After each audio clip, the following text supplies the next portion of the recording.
9h18 à Terre-Neuve. On n'a pas fini d'entendre parler du dossier des autobus bilingues au Nouveau-Brunswick. Rappelons que le gouvernement a demandé à la Cour d'appel de trancher si la province a ou non l'obligation constitutionnelle de transporter les élèves dans des autobus homogènes. Alors, des autobus qui transportent seulement des francophones et seulement des anglophones.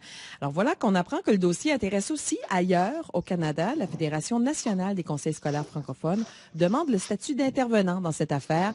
Nous en parlons ce matin avec le directeur général de la Fédération, Roger Paul. Bonjour. Bonjour. Tout d'abord, pourquoi vous demandez le statut d'intervenant?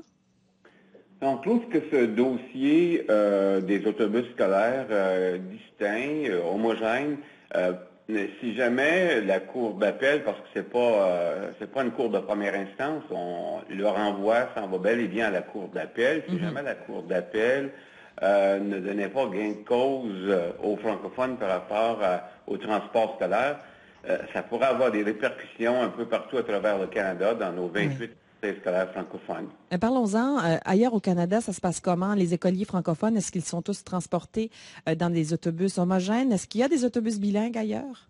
Je vous dirais que dans la grande majorité de nos conseils scolaires, c'est toujours du transport homogène pour nos élèves francophones.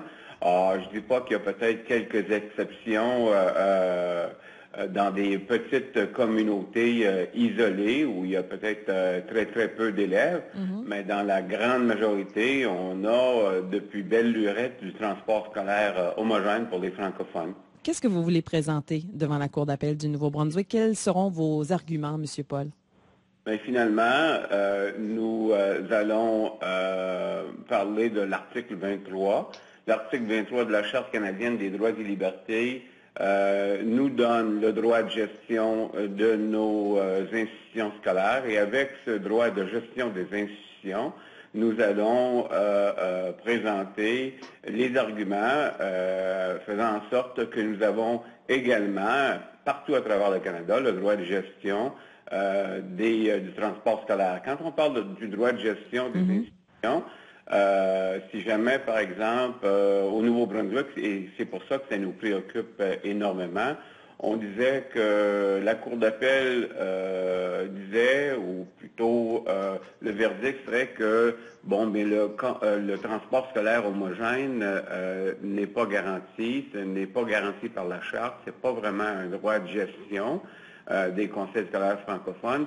Cela pourrait aussi avoir des répercussions sur des écoles homogènes, parce que vous savez que en ce moment ou en ces moments, ces temps de restrictions budgétaires un peu partout à travers le pays, les gouvernements tentent de trouver des façons originales d'épargner des sous. Et par exemple, en Ontario, on lutte contre le fait que le gouvernement tente d'imposer aux conseils scolaires anglophones et francophones, lorsqu'ils font des demandes pour des institutions, pour des nouvelles écoles, qu'ils tentent d'imposer un partage d'édifices et ils nous disent qu'ils vont considérer de façon prioritaire les conseils scolaires qui demandent des nouvelles infrastructures lorsque des conseils scolaires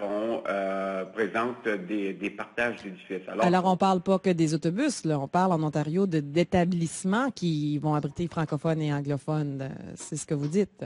Tout à fait, on parle d'établissement et puis on trouve ça inacceptable. Tous nos conseils scolaires trouvent ça inacceptable et la Fédération, bien entendu. Donc, le précédent que pourrait représenter le transport scolaire au Nouveau-Brunswick nous inquiète au plus haut point. Avez-vous trouvé risqué que le gouvernement décide de renvoyer en cour d'appel cette question-là au Nouveau-Brunswick?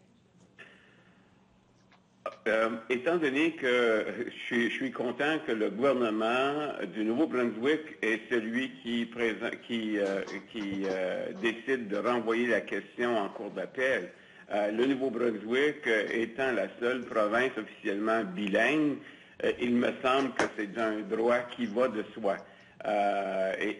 Oui, mais tout à fait risqué dans ce sens que rien n'est impossible Et c'est pour ça que la Fédération nationale des conseils scolaires francophones ne veut pas prendre de chance et veut demander le statut d'intervenant pour justement mettre de l'avant les arguments qu'on vient de discuter. Monsieur Paul, merci beaucoup d'avoir été des nôtres ce matin.